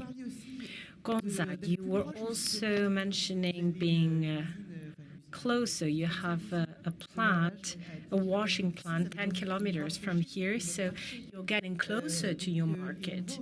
And we also see that reuse is also about many local actions and also actions that are in different places. So how can you move from local to national level? Well, as you said, we need to be close to population pools. We have to take transportation into consideration, or washing bottles too far from where these bottles are manufactured is nonsensical. How many sites do you have? 2, one here and one in Avignon. So the idea is to be able to be present on the territory in an efficient way. There are many local initiatives that exist, and that's very positive. And it helps take up local challenges. Now, for national or international players, we need a global answer also. We need to have one answer for France as a country, for instance, because otherwise you have different kinds of contracts, quality, criteria, and that's not possible to work this way. This is why we try to go a step further in this direction. And it's true that from an economic and environmental point of view, it's more sustainable. This way the product doesn't go all over the place, right, Sophie? Yes, right. And to move from a local to a national scale, we have to overcome these obstacles, being too far away from the market, for instance, and being less virtuous than the set target. Yes, and this is why standardization of processes and packaging is very important. I often say that reuse will keep having local operations, and the life cycle analyses confirm that we need to reduce distances, etc. So working locally is important, but we need interoperability at national level, also between the different loops, because I might buy a beer in Lille, give it to my father who lives in Nantes, and this needs to be possible still. And also, for many brands, the industrial pattern was optimized and very often centralized. So for both these reasons, interoperability is important. And this requires standardization and consumption basins should be interoperable. And we see that reuse in France is really shifting. Scarlett, do you consider that Carrefour, which needs to be extremely profitable, of course, is taking a risk moving towards reuse? That's a very good question. I would say it is a risk, but a reasonable risk. We have a high demand from our customers for bulk solutions, reuse. There's a legal framework that goes in this direction also. So we know that the model of the future is being created right now. It's not yet adapted to customers' needs. We are currently working on it. us all. So by going on this market, we are being pioneers. But it represents important investments, and you need to find partners like Gonzague. So it's heavy investments. What do you think about this, Virginie? Is it a risk? Would you say it's a risk to go into this market, which is only at its early stages? Well, you learn a lot, and we need to learn you can't wait for perfection, otherwise you're bound to fail. So, of course, you cannot have a zillion pilots, and this is why in France we are really focusing on the loop model. We're learning from what's going on in Japan, in the US. We keep learning.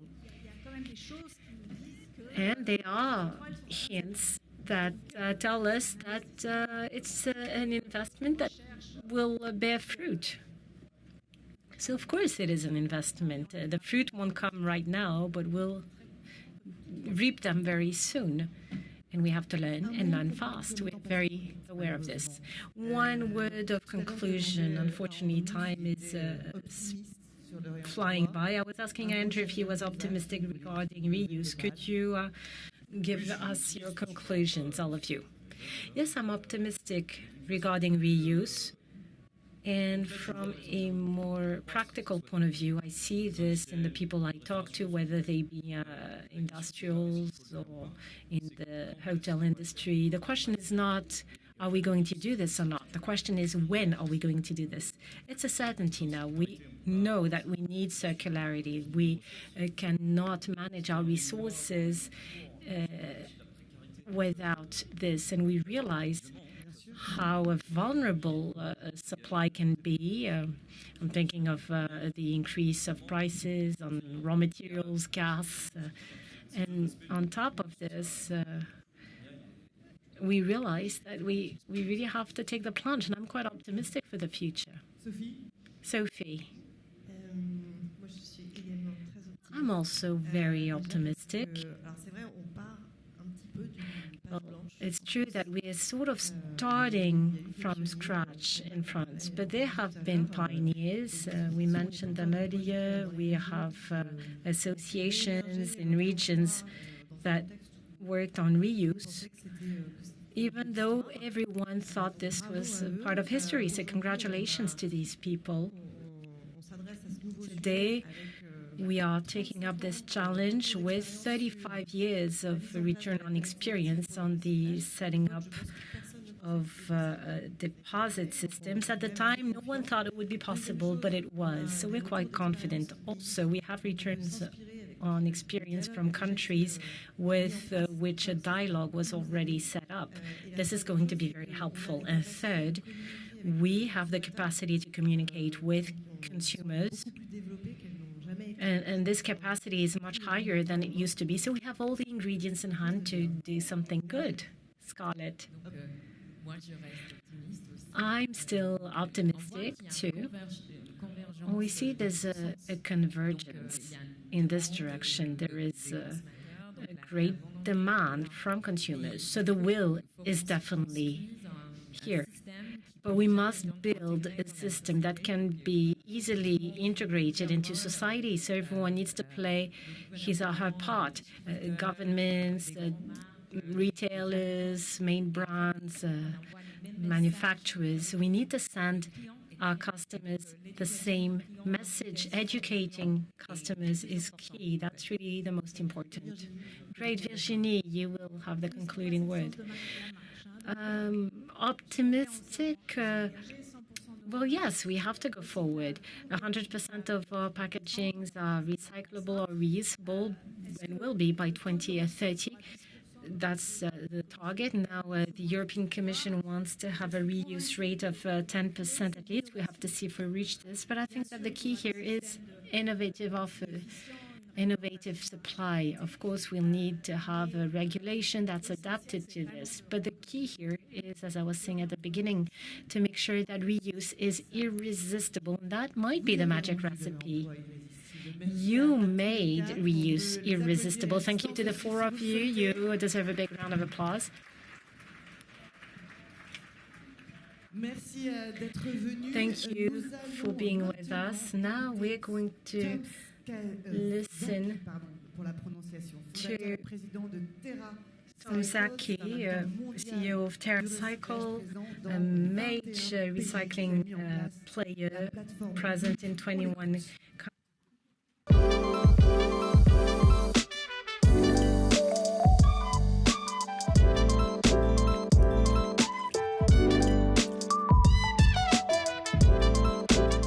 Thank you for the invitation and the opportunity to share my thoughts with you today. And please accept my humble apologies for not being able to attend in person. With that being said, I'd like to ask Clem Schmidt to stand up and wave her hand. She's our EVP of Commercial and she's with you today. TerraCycle is a mission-driven global waste management organization with a purpose to eliminate the idea of waste. We operate nationally in 22 countries. For example, collecting and recycling hard-to-recycle waste for hundreds of waste streams. Here in France, you can recycle everything from your used pens to your well-loved toys with us. You can even recycle your cosmetics at Carrefour's via our partnership with L'Oreal.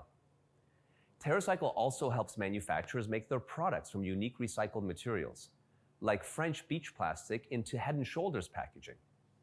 In fact, when Virginie Helias and I were at Davos in 2017 launching that Head & Shoulders package, we asked ourselves if recycling was really the fundamental solution to the global waste crisis we find ourselves in today. And you know, we both agreed that while recycling is critical to bring to scale, we also have to innovate away from disposability and find new ways to consume that don't rely on recycling. While reusing is the clear next evolution in the circular economy, we did have to ask ourselves, why has the world moved away from reuse since the 1950s? Who in this audience can remember reusable beverages sold in glass bottles throughout France, not just in restaurants as they are today? Or who has recently cobbled their shoes or mended their socks? What we found is that the reason the world shifted to consuming disposable products is because of the phenomenal virtues of disposability. Today, it is easy to vilify disposability as we consider the immense destruction it has brought on our planet. But it is important to remember the breakthrough virtues of disposability, being convenience, affordability, and incredible access to product range. Is there anything more convenient than buying and throwing things away? Isn't it amazing how cheap products are today relative to our incomes? And the range. I mean, back in the 1930s, we got one type of milk, yes, in reusable packaging. But today we can buy hundreds of types of milk, from cow and goat, from almond to cashew milk at our local Carrefour. To win with reuse in a modern world, we have to beat disposability on the same playing field. And in order to do that, we have to seduce consumers, not force them through guilt and burden them with inconvenience. So what's missing? We felt that a global platform needed to be developed that made it easy for brands and retailers to bring about reusable versions of their products, and most importantly, made it easy for consumers to experience this so they could buy their favorite products at their favorite retailer and then return it anywhere. 2 short years later, we launched Loop in 2019 at the World Economic Forum back in Davos, together with our founding partners, including Procter & Gamble as the first manufacturing partner to join and Carrefour as the first retailer to join. Since then, we've expanded to France, the United States, Japan, Canada, the United Kingdom, and are now working with over 20 of the world's biggest retailers and over 200 of the world's biggest consumer product companies, bringing already today over 500 reusable products to consumers across a wide range of industries, from grocery to pharmacy, from quick-serve restaurants to direct-to-consumer. You will even soon see clothing launching in Loop in the UK. France was the first market in every step of this journey. We launched in-store for the first time in France under the leadership of Carrefour, and phenomenal brands like Procter & Gamble, Nestle, Coca-Cola, Ferrero, Beiersdorf, Henkel, and many others. We piloted first in 10 stores, quickly scaling to 22, and today are on track to expand to 100 stores by the end of this year and 500 stores by 2025. In this journey, we are thrilled to have been joined by many other amazing French actors in the circular economy, phenomenal companies like Usage, and are very excited to be working closely with CTO to develop the standards and the necessary infrastructure to reach the ambitious goals of the Lowy Agec of 10% reusable packaging by 2027. So how do we make reuse attractive to consumers to create the demand that will drive these ambitious scale-up plans? We accomplish this by placing consumers at the heart of the model and putting the virtues of disposability on a pedestal. We enable a reusable product to be convenient, not just for consumers, but also brands and retailers, by enabling a consumer to buy their favorite products anywhere and return them anywhere. This opens a broad ecosystem of return points that meets consumers at every location in their everyday travels, from their local fast food restaurant to grocery stores to other public locations in the future. We make reusable products irresistible by enabling product range with broad assortments that deliver the spectrum of choice that today's consumers demand and expect. We also discovered in our journey towards durable packaging that we could increase consumer delight by using higher quality materials like glass and deliver improved functional value. For example, with Ajinomoto in Japan, they've integrated IoT into their packaging to real-time sense humidity and temperature of the product and adjust the expiration date in real time. Finally, we make reusable products affordable by designing a system built for scale, in which rapidly growing sales volumes enable pricing and production efficiencies as adoption grows, and by leveraging the well-known deposit model as the financial mechanism that incentivizes consumers to adopt the habit of returning their empty packaging. We've spent the last several years piloting the loop model across industries and gathering extensive insights together with our partners to validate the proof of concept. We've seen conversion rates as high as 4%, indicating that consumers love the value and concept of reuse.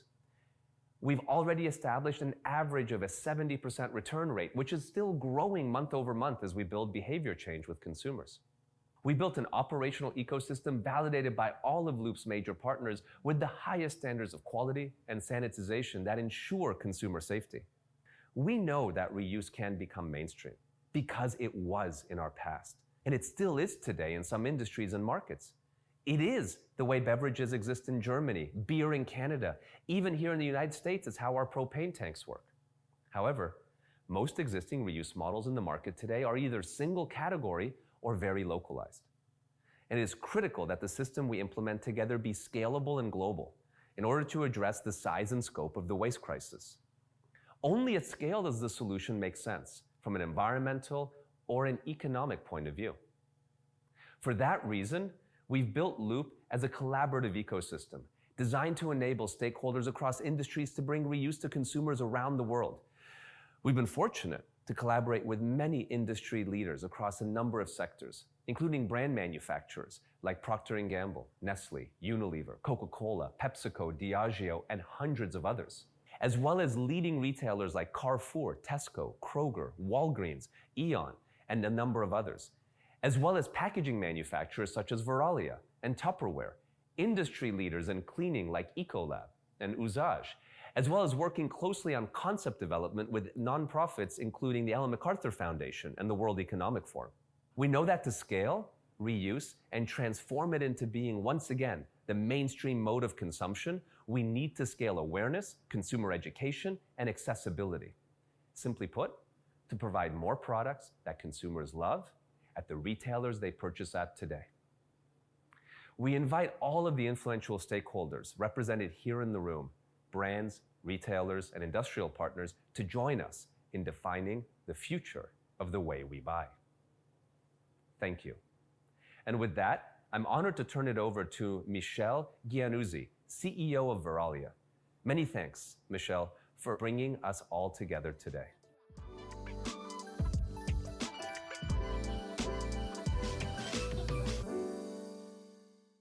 Thank you so much, Tom, for this great video and for all these messages. And Michel, you're back. And from my perspective, it was a dazzling way to start this discussion about reuse. Thank you for this initiative, because I think there will be a before and after. And we had a lot of great statements this morning. Is there anything you would like to point out? And that?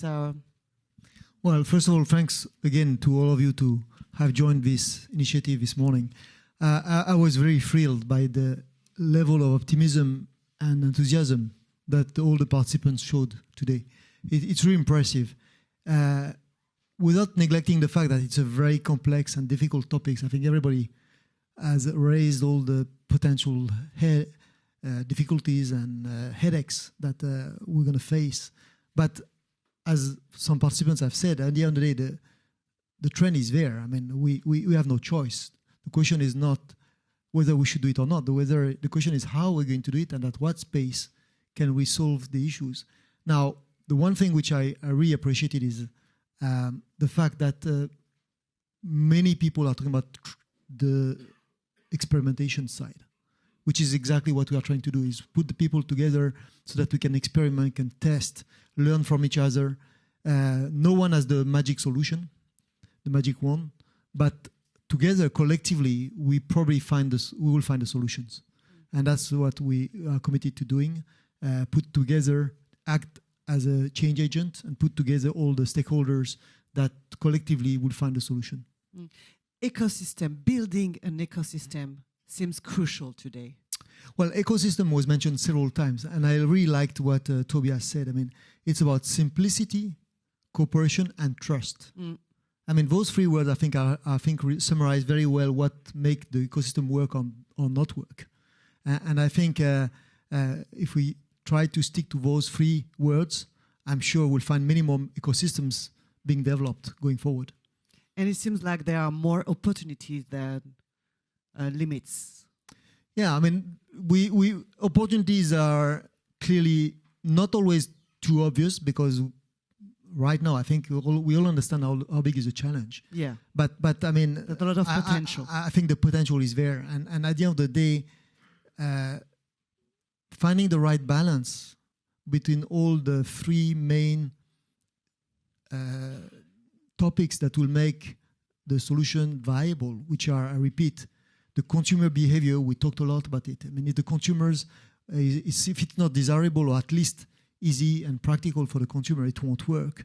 It has to be, of course, good for the planet, because if the products are going to travel thousands of kilometers to be refilled, cleaned, and come back to the market, then the CO2 emissions will not be better enough than just recycling.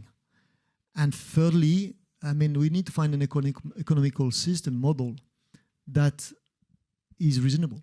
I think people are prepared to pay more, but it has to be reasonable. So these are the three challenges that we've discussed, but I'm sure we'll find solutions. You'll find solution, and based on the outcome of this morning discussion, no one can act alone on his own. Impossible. Maybe a last question, because it's a very important one, actually. Michel, will you replicate this reuse lab? Well, first of all, it was, again, we talk about experimentation. This morning was the first attempt of trying something, experimenting something. What we'd like is to use this format this morning to replicate in countries where Verallia is quite present. So we'll start with our European countries, Spain, Italy, Germany.